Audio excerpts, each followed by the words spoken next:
امیر کہا جاتا ہے۔ آئے اب کسی مولوی سے پوچھنے کی ضرورت نہیں ہے، کسی مولانا سے پوچھنے کی ضرورت نہیں ہے، کسی محدث مفکر مدبر معلم سے پوچھنے کی ضرورت نہیں ہے، حضرت جبرائیل سے پوچھتے ہیں، اے جبرائیل صحیح بتا، اللہ کو حاضر و ناظر رکھ کر بتانا ہے جبرائیل تو نے پیارے آدم کے زمانوں کو دیکھا ہے کیا رسول پاک کے جیسا کوئی خوبصورت دیکھا ہے؟ پیارے شیش کے زمانے کو دیکھا ہے کیا رسول پاک کے جیسا حسین و جمیل کسی کو دیکھا ہے؟ تو نے پیارے داؤد کے زمانے کو دیکھا ہے کیا داؤد علیہ السلام کے زمانے میں رسول پاک سے جیسا زیادہ حسین و جمیل کسی کو دیکھا ہے؟ تو نے حضرت موسیٰ کے زمانے کو دیکھا ہے پیارے موسیٰ کے زمانے میں رسول پاک سے زیادہ حسین و جمیل کسی کو دیکھا ہے؟ تو نے پیارے عیسیٰ کے زمانے کو دیکھا ہے کیا تو نے پیارے عیسیٰ کے زمانے کو لوگوں کو رسول پاک سے زیادہ حسین و جمیل خوبصورت دیکھا ہے؟ تو نے تمام انبیاء کے لوگوں کے زمانے کو دیکھا ہے اور ان کی امتیوں کو اور اللہ کے بندوں کو دیکھا ہے؟ بتا کیا تو رسول پاک سے زیادہ بھی حسین و جمیل کسی کو دیکھا ہے؟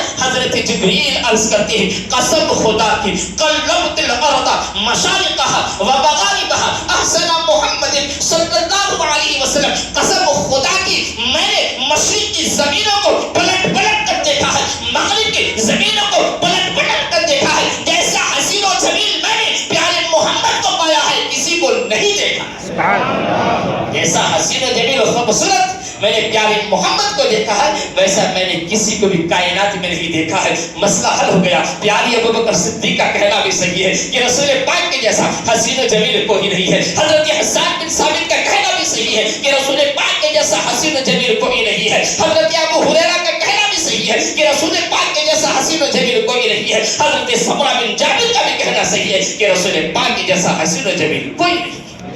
اب آئیے اسی ترمذی شریف کی حدیث کا ترجمہ نہیں کرتے ہوئے، وہ بریلی کا قلندر ہے امام احمد رضا خان فاضل بریلی کی ارشاد فرماتی ہے یہی بولے سی طرف آلے جب میں نے جہاں کے تھالے سبھی میں نے جھانڈ ڈالے تیرے پائے کا نہ پایا تجھے یک بنایا تجھے یک بنایا۔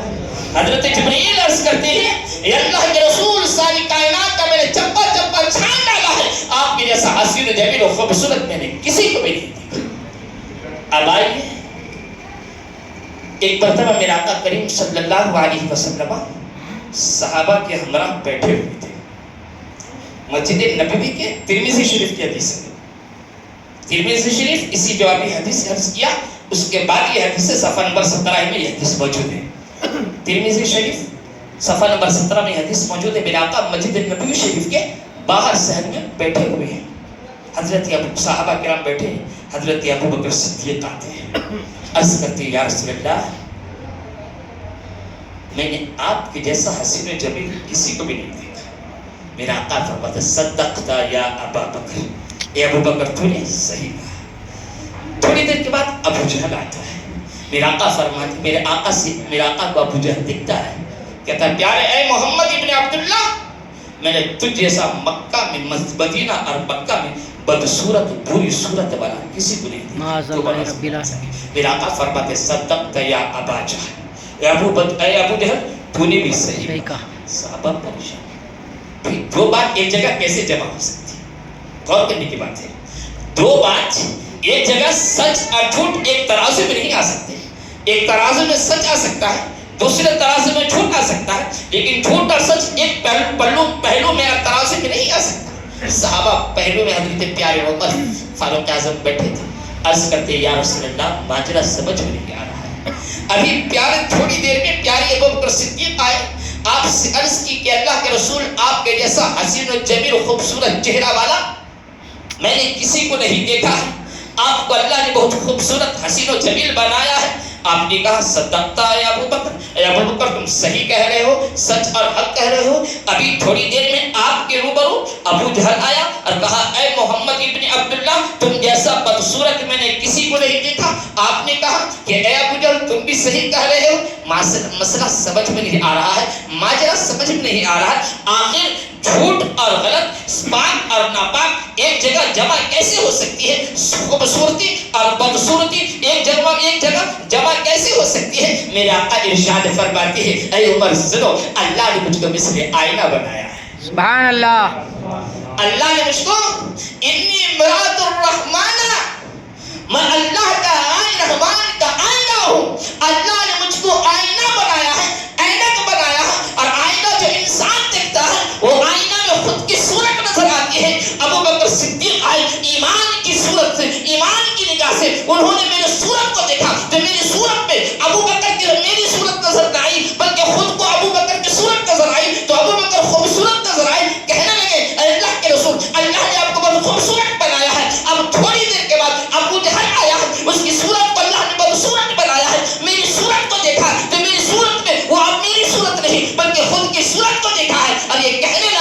کہ محمد ابن عبداللہ جیسا بدصورت کوئی نہیں. تو میری صورت میں اور میری صورت کو نہیں دیکھا ہے بلکہ خود کی صورت کو دیکھا ہے اور خود کی صورت کو دیکھ کے یہ کہا ہے کہ محمد ابن عبداللہ کی جیسا بدصورت کوئی نہیں ہے. عزیزان گرامی ابو بکر جو دیکھا ہے وہ رسول کی نسبت سے دیکھا ہے اور ابو جہل جو دیکھا ہے وہ محمد ابن عبداللہ کی نسبت سے دیکھا ہے.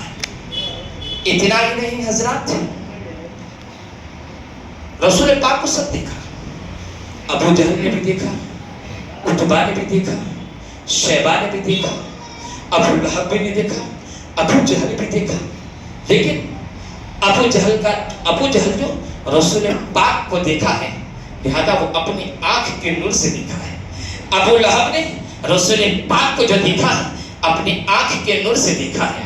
عتبہ نے رسول پاک کو دیکھا ہے اپنی آنکھ کے نور سے دیکھا ہے. شیبہ نے رسول پاک کو دیکھا ہے اپنی آنکھ کے نور سے دیکھا ہے. لیکن اب آئیے عزیزان گرامی ان نفوس قدسیہ کی بارگاہ میں جاتے ہیں. ابو بکر صدیق آئے ہیں, رسول پاک کو دیکھ رہے ہیں, اپنے آنکھ کے نور سے نہیں دیکھے ہیں بلکہ ایمان کے نور سے دیکھے ہیں. حضرت عمر فاروق اعظم رسول پاک کو اپنی آنکھ کے نور سے نہیں دیکھے ہیں, ایمان کے نور سے دیکھے ہیں. حضرت عثمان غنی رسول پاک کو دیکھ رہے ہیں, اپنی آنکھ کے نور سے نہیں دیکھے ہیں بلکہ ایمان کے نور سے دیکھے ہیں. حضرت مولا علی رسول پاک کو دیکھے ہیں, اپنے آنکھ کے نور سے نہیں دیکھے ہیں, ایمان کے نور سے دیکھے ہیں. فیصلہ کر لینے دیجیے, جو مسلمان رسول پاک کی ذات کو ایمان اور عشق سے دیکھے گا رسول پاک کو خوبصورت نظر آئیں گے, اور جو مسلمان رسول پاک کی شان میں گستاخی کی نیت سے دیکھے گا اللہ اس کو رسول پاک کو بدصورت نظر آئے گا.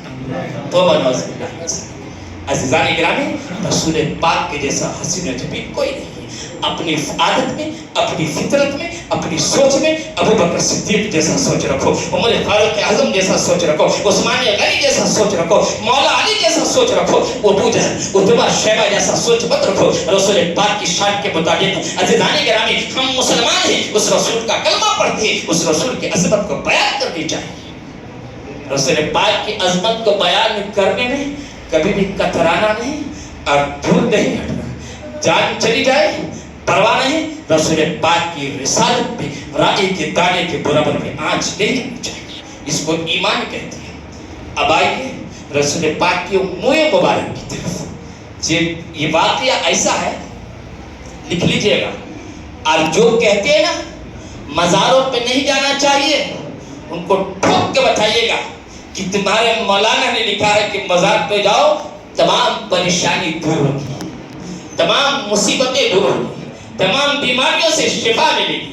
کتاب لکھنے والا مولانا کا نام پہلے لکھ لیجیے, خیال سے دل کی کتاب پہ لکھ لیجیے, نہیں تو موبائل پہ ریکارڈ کر لیجیے. کتاب لکھنے والا کا مولانا کا نام ہے مولانا حسن, حضرت مولانا حسن صاحب قبلہ.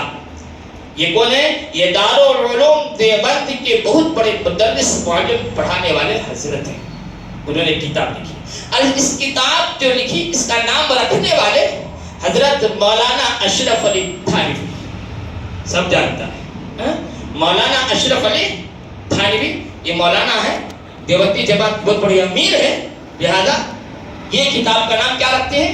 حبن نسیم علی نفحات الصلاۃ والتسلیم. یہ کتاب کا نام رکھا. اس کتاب کے صفحہ نمبر 30 پہ 33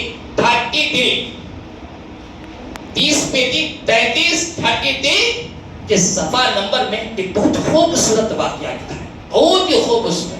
انشاءاللہ ایمان تازہ ہو جائے گا. اور جو کہتے ہیں مزاروں کو نہیں جانا, وہ قبر میں آرام فرمانے والے بزرگ تم کو کیا دیں گے؟ جو خود کی چادر پہ جو تم کے مزار پہ ڈالی جاتی ہے وہ چادر خود کو نہیں ہٹا سکتے, تو تمہاری کیا مدد کریں گے؟ ان کو یہ ضرور بتائیے گا. ریکارڈ بھی کر لیجیے, کتاب کا نام بھی لکھ لیجیے, مولانا جی کا بھی نام لکھ لیجیے, اور صفحہ نمبر بھی لکھ لیجیے. حبن نسیم علی نفحات صلاۃ التسلیم. یہ کتاب کا نام ہے. صفحہ نمبر 30 پہ یہ واقعہ مذکور ہے. بڑا ایک شہر ہے, اس شہر کے میں ایک بہت بڑا تاجر رہا کرتا تھا, بہت بڑا پیسے والا مالدار تھا. اس کو 2 بیٹے اللہ دیے. کتنے بیٹے دیے؟ 2 بیٹے اللہ نے اس کو دیے. جو 2 بیٹے دیے تو اس تاجر کا انتقال ہو گیا. جب انتقال ہو گیا لیکن اس تاجر کی بات رسول پاک کی منہ مبارک, سر کے بال جس کو کہتے ہیں منہ مبارک, کہتے 3 عدد تھے. 3 عدد رسول پاک کے موئے مبارک تھے. اب تاجر کا باپ کا انتقال ہو گیا تھا. باپ کے انتقال کے بعد باپ کی پوری وراثت بچوں کو تقسیم ہوتی ہے. 2 بھائی تھے لہذا ایمانداری سے آدھی وراثت آدھا ترکہ بڑا بھائی لیتا ہے, آدھا ترکہ چھوٹا بھائی لیتا ہے. اب موئے مبارک کو تقسیم کرنے کی باری آتی ہے. موئے مبارک کو تقسیم کرنے کی باری آتی ہے. ایک موئے مبارک بڑا بھائی لیتا ہے, دوسرا موئے مبارک چھوٹا بھائی لیتا ہے. اب تیسرا ایک ہے تو بڑا بھائی کہتا ہے اس کو بھی 2 حصے کرو, آدھا تم لے لو آدھا میں لوں گا. چھوٹا بھائی کہتا ہے بھیا معاف کرنا, اب میرے بڑے بھائی ہیں بے ادبی معاف, رسول پاک کے موئے مبارک کے ٹکڑے نہیں کرنے دوں گا. رسول پاک کی موئے مبارک کو توڑنے یا ٹکڑے نہیں کرنے دوں گا. بڑا بھائی غصے میں آتا ہے, کہتا ہے تجھ کو رسول پاک کے منہ مبارک سے اتنی محبت ہے کہ پوری منہ مبارک تو رکھ لے اور تیری پوری جو حصے وراثت کی دولت ہے مجھ کو دے دے. کہا بھیا بس اتنے, یہ میری جتنی حصے میں دولت آئی ہے سب آپ رکھ لیجئے, رسول پاک کا منہ مبارک میرے کو دے دیجئے. اللہ حسن. چھوٹا بھائی 3 منہ مبارک کو لیتا ہے, اپنی حصے کی پوری دولت بڑے بھائی کو دیتا ہے, عزت کے ساتھ اس کو عطر و گلاب میں سجاتا ہے, درود و سلام پڑھتا ہے. زندگی کے معاملات گزر رہے ہیں. بڑا بھائی دنیا کے حوث میں آگے رسول پاک کے منہ مبارک کی توہین کی, جس کی وجہ سے آہستہ آہستہ غریب ہو گیا. زندگی چل رہے تھے, مرضی الہی سے چھوٹے بھائی کا انتقال ہو جاتا ہے.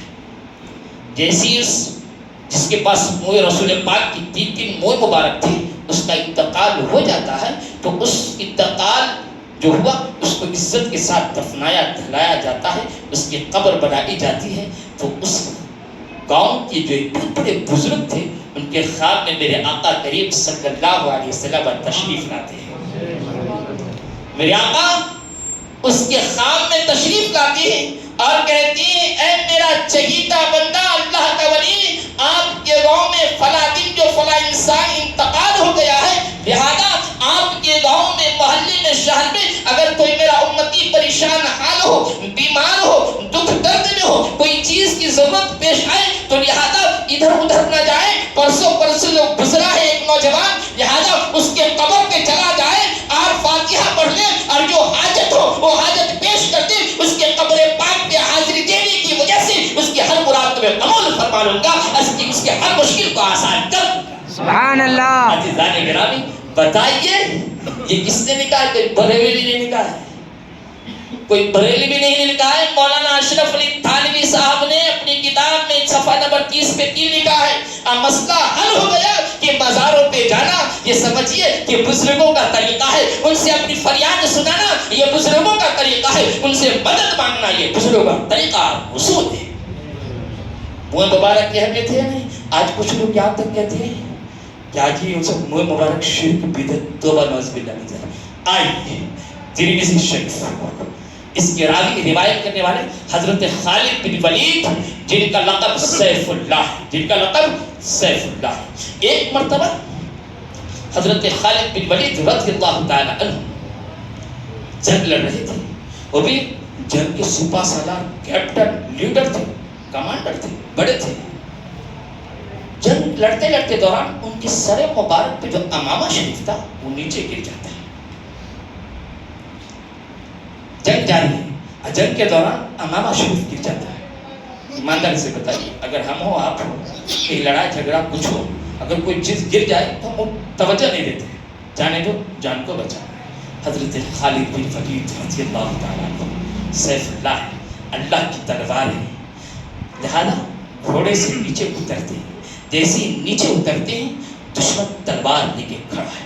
اللہ اس امامہ شریف کو اٹھاتے ہیں, ہونٹوں سے لگاتے ہیں, سینے سے لگاتے ہیں, امامہ پہنتے ہیں, پھر ملیہ اور کاجل کی طرف اس دشمنان اسلام کو جہنم رسید کرتے ہیں. اللہ نے مسلمانوں کے حق میں جب فتح اور کامیابی عطا فرمائی تو صحابہ کرام حضرت خالد بن ولید سے پوچھنے لگے, یہ اللہ کے بندے اپنی جان کو جوخم میں ڈال کر امامہ شریف معمولی امامہ گر گیا, اس کو اٹھانے کی ضرورت کیا تھی؟ خدا نہ خواستہ کوئی دشمن آ جاتا, حملہ کر دیتا تو اس کی ذمہ داری کس کی ہوتی؟ آپ تو پوری جنگ کے لیڈر ہیں, کیپٹن ہیں, اگر کیپٹن ہی ختم ہو گیا تو ہم لوگ کا کیا ہوگا؟ صحابہ نے پوچھا.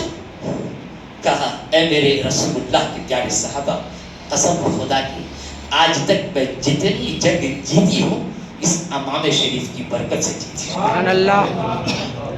صحابہ پوچھنے لگے یہ معمولی کپڑا امامہ شریف میں سے کیا ہے کہ تم اتنی ہمت اور جرات اور تبرکان اور تعظیم کی بات کر رہے ہو؟ حضرت خالد بن ولید ارشاد فرماتے ہیں اے میرے رسول اللہ کے پیارے صحابہ، میری امامہ شریف کے اندر رسول پاک کے 2 منہ مبارک ہے جس کو میں نے اپنے امامے میں رکھ چکا ہوں۔ جب میں گھر سے باہر نکلتا ہوں، جنگ کے لیے نکلتا ہوں، امامہ شریف کو اپنے سر پہ ڈال لیتا ہوں۔ اللہ جتنی بھی مجھے کامیابی عطا فرمائی ہے میرا کمال نہیں ہے، رسول پاک کے منہ مبارک کی برکت ہے جس کی وجہ سے اللہ کو کامیابی عطا فرماتا ہے۔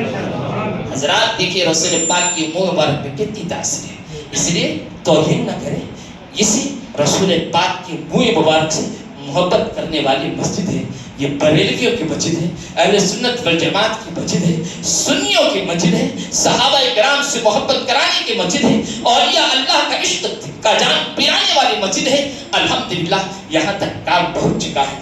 آپ لوگ اپنی ماتھوں کی آنکھوں سے مشاہدہ اور مناظرہ فرما رہے ہیں، کہیں باہر کا پیسہ نہیں ہے میرے بھائی، آپ تمام مصلی حضرات کی تعاون اور خدمت کا نتیجہ ہے یہاں تک مسجد حسینی پہنچی ہے۔ سامنے کے حصے میں مولڈ ڈالا جانے والا ہے، انشاءاللہ کل یا پرسوں مولڈ پڑے گا۔